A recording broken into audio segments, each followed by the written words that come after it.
ámbito occidental, aunque fuese americano. Roig se detiene en la tesis de Romero sobre la normalización filosófica.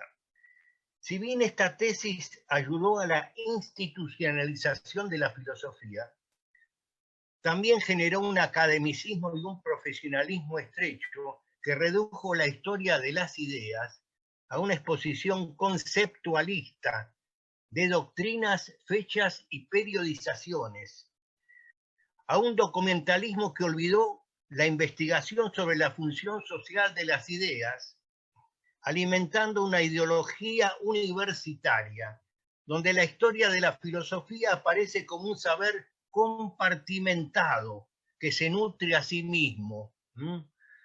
Además, dicha perspectiva llevó a la desvalorización del fecundo acervo ideatorio implícito en muchas expresiones no académicas de nuestra evolución cultural, expresiones que con un contenido a veces sensiblemente superior y más original del que ha proporcionado la tecnificación disciplinaria. Roig recurre al auxilio de distintas aproximaciones que permiten ensanchar el campo tradicional de la historia de las ideas hasta convertirlo en un legítimo exponente del encuadre interdisciplinario, junto a al abordaje de un problema capital como el de las ideologías.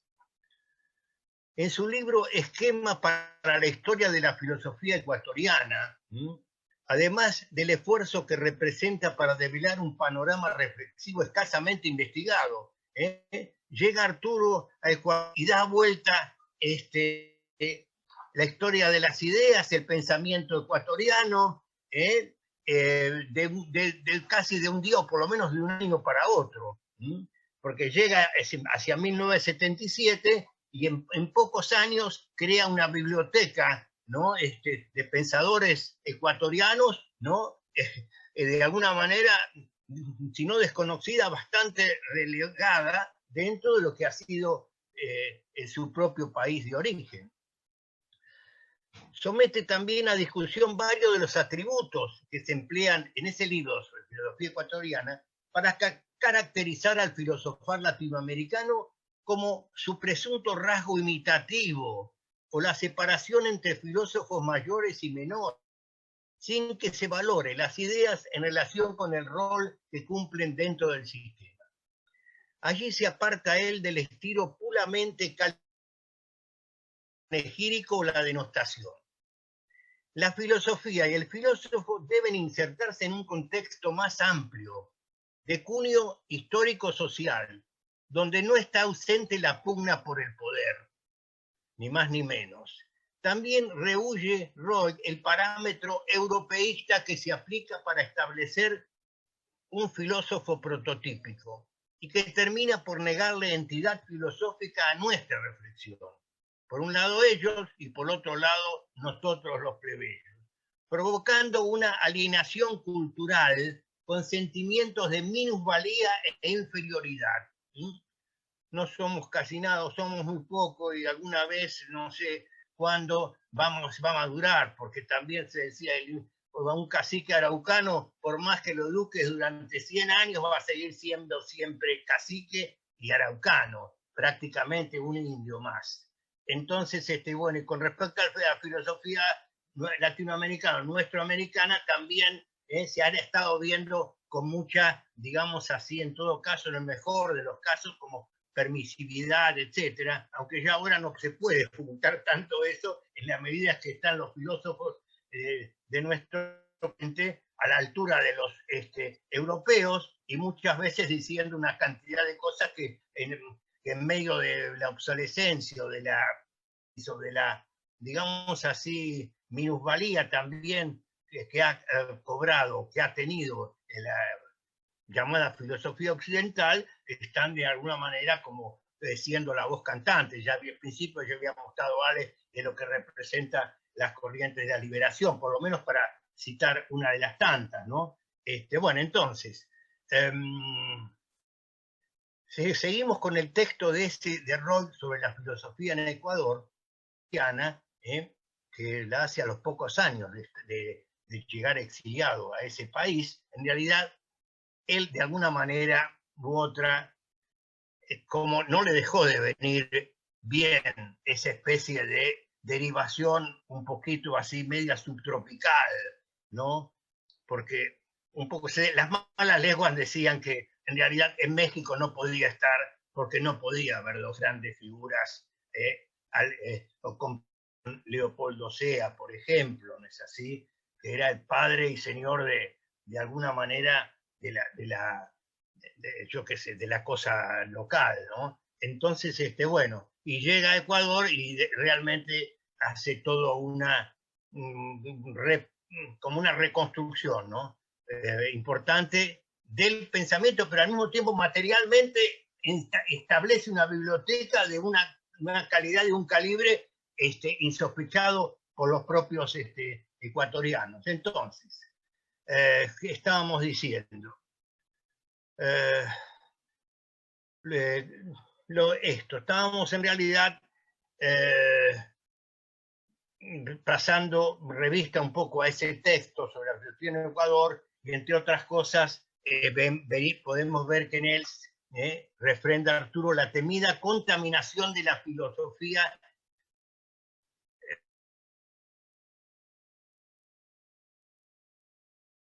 Lo único que hay original, que ese siempre un poco el San Benito, de que éramos o no, teníamos un pensamiento propio, etcétera, etcétera, o era un reflejo, una copia, una adaptación del verdaderamente pensamiento común. Pero entonces, lo único que hay original es siempre la realidad misma, y en cuanto podamos captarla, ella nos hará originales, mostrándonos, por ejemplo, al hombre de nuestras tierras en su brega por abrirse paso más allá de rígidos paradigmas. Asimismo, Roy plantea la clásica periodización de nuestro devenir filosófico, proponiendo otra clasificación que rescate el pensamiento indígena y asuma las aristas ideológicas, sin negar por ello un margen de autenticidad, ¿no? Por eso no es así, se reduce o se elimina o se subsume la idea de lo auténtico y sin confundir también los distintos planos conceptuales. Para citarlo por primera vez textualmente, al propio Arturo. La filosofía, como toda forma de pensamiento, no se salva de lo ideológico, pero ha tenido y tiene, en la medida en que alcanza verdaderamente su nivel de crítica y sobre todo de autocrítica, la posibilidad de señalar sus propios condicionamientos. Y bueno, ya estamos acercándonos un poquito a las conclusiones, o en todo caso al remate. Arturo Roy llega a plantear con un matiz antiacademicista la misma desprofesionalización de la filosofía, como si estuvieran de más que en cierta manera las mismas facultades o la emisión de títulos en la materia, pero para elegirla en otro plano de cosas, a la filosofía, como una conciencia crítica que se haga eco de la deshumanización y la explotación social.